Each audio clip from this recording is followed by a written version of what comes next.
इस वीडियो में मैं रेंको गेम चेंजर वर्जन 4 के तमाम ट्रेडिंग रूल्स को कवर करने की कोशिश करूँगा ताकि ये वीडियो देखने के बाद आप रेडी हो सकें वर्जन 4 से ट्रेडिंग करने के लिए। अच्छा जी, सबसे पहले ये जो आपको टेम्पलेट नज़र आ रही है ये क्लासिक मोड है, ठीक है। जो ऑलरेडी मेरे साथ रेंको में ट्रेड कर रहे हैं उनको पता ही होगा कि क्लासिक मोड में कैसे ट्रेड की जाती है। तो इसमें सिंपल जो फार्मूला है कि या तो पर्पल लाइन हो उसको कैंडल्स ब्रेक करके ऊपर चली जाए या फिर येलो लाइन के ऊपर हो तो आपने बाई की ट्रेड ही लेनी है। और जब जब वो ग्रीन के बाद रेड कैंडल्स बनती हैं तो जब वो फिर उनका ब्रेकआउट होता है तो वहाँ पे हम एंट्री लेते हैं। तो गोल्ड का चार्ट आपको नज़र आ रहा है, कल वाले दिन की मूवमेंट है। तो इसमें जो क्लासिक मोड से ना 2 बाई के सेटअप्स बने थे, ठीक है।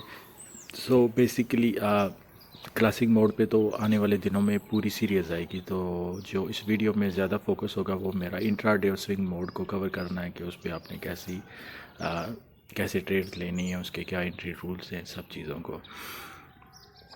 सो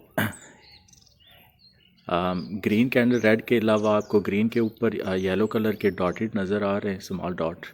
और वही ग्रीन कलर है तो उनके नीचे आपको ब्लू कलर के भी डॉट नज़र आ रहे हैं। तो जो ग्रीन के ऊपर येलो कलर के डॉट है इसका मतलब ये है कि वो बुलिश कैंडल्स है, ठीक है।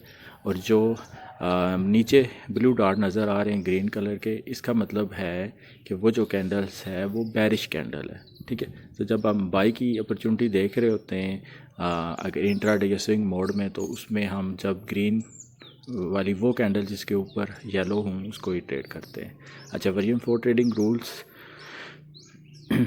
इसमें सबसे पहले जो मेन चीज़ है वो ये एक top down approach. Specially classic mode में आपको टॉप डाउन अप्रोच करनी ही पड़ेगी, उसके बिना आप ट्रेड नहीं कर सकते, ठीक है। सो टॉप डाउन अप्रोच में जो 2 बुनियादी कुलिये या जो 2 बुनियादी चीज़ें हैं वो ये है कि या तो येलो लाइन से ऊपर हो मार्केट, पर्पल लाइन से नीचे हो, या इवन पर्पल लाइन हो कैंडल्स उससे ऊपर हों, ठीक है, तो आप ट्रेड कर सकते हैं। दूसरा, मार्केट हायर हाई बना रही हो तो बाय, लोअर लो में सेल, ठीक है।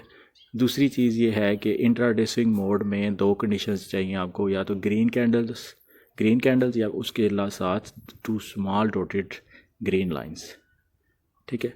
और इसके अलावा फिर आगे कंफर्मेशन है उसको भी देखेंगे। गोल्ड का चार्ट, ठीक है। Intraday mode morning time market ऊपर नहीं तो वो ग्रीन कैंडल्स ही उस हिसाब से मार्केट गई, ठीक है। अच्छा, उसके बाद रेड कैंडल्स का फेज़ आया न्यूयॉर्क सेशन से कुछ टाइम पहले, आई थिंक लंदन सेशन के में। तो जब रेड कैंडल्स हों, ओवरऑल बाई ट्रेंड चल रहा हो, ठीक है, तो जब रेड कैंडल्स आ जाएं तो वहाँ पे जो स्मॉल डॉटेड लाइन है वो दोनों रेड हों तो फिर आप ट्रेड ले सकते हैं। लेकिन यहाँ पे वो हुआ नहीं था, क्योंकि मैंने कहा था कि 86 को ब्रेक करे तो फिर हम एंट्री लेंगे, तो 86 तक मार्केट आई नहीं है। नीचे जो सिग्नल का इंडिकेटर आपको नज़र आ रहा है वो भी ग्रीन ही शो कर रहा था, उसकी तरफ से भी कोई सिग्नल नहीं मिला, ठीक है। तो अगर ये है कि यहाँ से अगर ट्रेंड चेंज हो जाता तो फिर ठीक ठाक मार्केट ने नीचे गिरना था, लेकिन ये है कि मार्केट ऊपर चली गई, उसने वो सेल में नहीं आई, ठीक है। तो जब जैसे न्यूयॉर्क सेशन स्टार्ट हुआ उसके बाद मार्केट ऊपर गई। ओवरऑल जो हमारी कंफर्मेशंस थी कि पर्पल या येलो लाइन के ऊपर मार्केट है, ठीक है, हायर हाई बना रही है। उसके बाद ग्रीन कैंडल्स हैं तो हमने बाय का देखना है। अब जैसे ग्रीन रेड के बाद जैसे ग्रीन कैंडल स्टार्ट होती है वहाँ पे एंट्री लेना थोड़ा रिस्की होता है, ठीक है, ले सकते हैं आप लेकिन रिस्की है। तो आप वेट करें कि वो ग्रीन के बाद मार्केट दोबारा जोन के अंदर आए या बॉर्डर वाले एरिया के अंदर आए, ठीक है। ये आपको मतलब तो जब जोन्स के अंदर दोबारा मार्केट आती है ग्रीन येलो के बाद, तो इसकी हम नेक्स्ट भी देख लेते हैं कंफर्मेशन। यानी ग्रीन कैंडल और स्मॉल डॉटेड लाइन दोनों ग्रीन थी, उसके साथ हमें 2 कंफर्मेशन चाहिए होती थी ट्रेड को एग्जीक्यूट करने से पहले।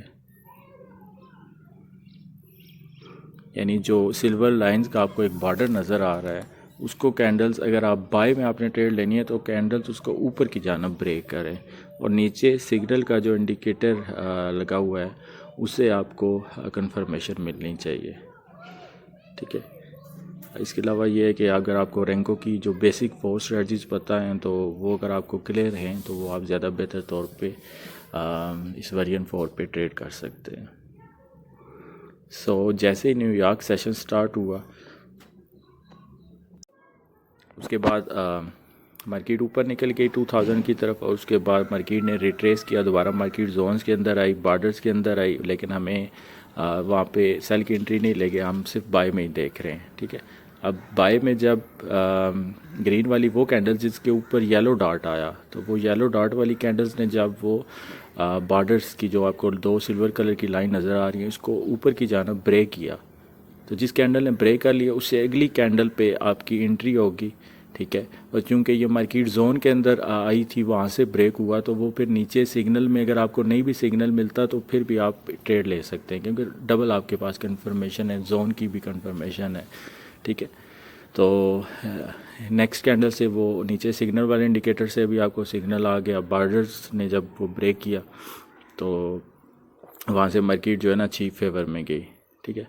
अब पिछली में ये था कि वो रेड जो ट्रेंड डेवलप हुआ था रेड कैंडल्स का, वो दोनों लाइन रेड नहीं थी तो मार्केट नहीं गई, नीचे सिग्नल ने भी आपको इंडिकेशन नहीं दिया था।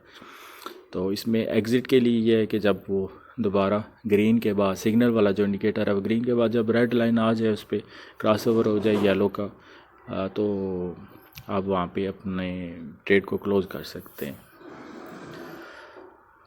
इसमें यह है कि सेकंड अपॉर्चुनिटी अगर आपने देनी है कि दोबारा अगर वो बॉर्डर के अंदर आती है, जो सिल्वर लाइंस की आपको 2 लाइंस का बॉर्डर नज़र आ रहा है, तो उसके बाद ये है कि वो नीचे सिग्नल वाला इंडिकेटर को वो ग्रीन से रेड और रेड से फिर ग्रीन हो, तो वहाँ पे आप एंट्री ले सकते हैं। इस तरीके से वो रिस्की हो जाएगी बाद वाली। इन शॉर्ट ये है कि जो जब ट्रेंड चेंज होता है तो जो फर्स्ट एंट्री है वो सबसे ज़्यादा पावरफुल होती है। ग्रीन के बाद जब रेड कैंडल देखे आई तो वो फर्स्ट एंट्री है, उसने आपको अच्छा वो टीपी दे जाती है। सेकंड भी ये है कि इसके बाद भी अपॉर्चुनिटी थी, लेकिन नीचे सिग्नल ने आपको स्टॉप कर दिया कि वो ग्रीन लाइन चल रही थी, तो आप वहाँ पे एंट्री नहीं लेते। ठीक है।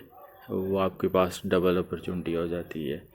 इन शॉर्ट ये है कि जो फर्स्ट अपॉर्चुनिटी है, जैसे ट्रेंड चेंज होता है तो फर्स्ट ट्रेड आपकी वो उसकी सबसे ज़्यादा एक्यूरेसी होती है, ऑलमोस्ट 90% अबव से एक्यूरेसी है कि वो आपको लाजमी दे के जाती है और अच्छा प्रॉफिट दे के जाती है। उसके बाद ये है कि सेकंड थर्ड भी आपको देती हैं, लेकिन उसके बाद कोई नहीं कह सकते कि इंट्राडे है तो इंट्राडे में मार्केट सेशन वाइज चलती है, तो जैसे ही सेशन में भी लंदन में वो मार्केट नीचे आए और न्यूयॉर्क में ऊपर चली जाए तो सेशन जो है ना फिर किसी भी टाइम वो ट्रेंड चेंज हो सकता है। अच्छा, स्विंग मोड का मैं आपको दिखा दूं कि स्विंग ये है कि लोग जो स्विंग पे करना चाहते हैं इसके जो मेन पॉइंट्स हैं वो ये हैं कि कैंडल्स का कलर, ठीक है, प्लस जो स्मॉल डॉटेड लाइन है, अगर आप सेल में देख रहे हैं कैंडल रेड है, स्मॉल जो डॉटेड लाइन है वो दोनों रेड होनी चाहिए, एटलीस्ट एक रेड होनी चाहिए। अगर दोनों नहीं, दोनों हैं तो वो फिर ज़्यादा आपके पास कंफर्मेशन है। तो यहाँ पे देखें वो कैंडल्स अगर रेड थी तो नीचे सिग्नल वाली जो लाइन थी वो ज़ीरो से ऊपर चल रही थी। सिग्नल वाले इंडिकेटर में आपको ज़ीरो पे एक ब्लू कलर की लाइन नज़र आ रही है, तो अगर ब्लू से ऊपर वो से ये बार्स इसकी बन रही हैं सिल्वर कलर की, तो वो वहाँ पे रिस्की है।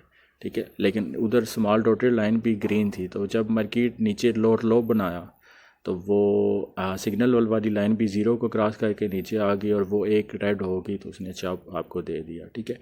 अब कल वाले दिन जब गोल्ड मॉर्निंग टाइम से जब इसका ट्रेंड चेंज हुआ, यानी रेड कैंडल से ग्रीन कैंडल्स में हुई, तो चूँकि ये स्विंग मोड है तो ये बीच में छोटे छोटे ट्रेंड आपको लेट दिखाता है लेकिन एक्यूरेट दिखाता है। तो इसमें जैसे ही वो सिग्नल ने क्रॉस किया ज़ीरो वाली लाइन को ऊपर की जानब, तो वो न्यूयॉर्क की ओपनिंग से आपको एंट्री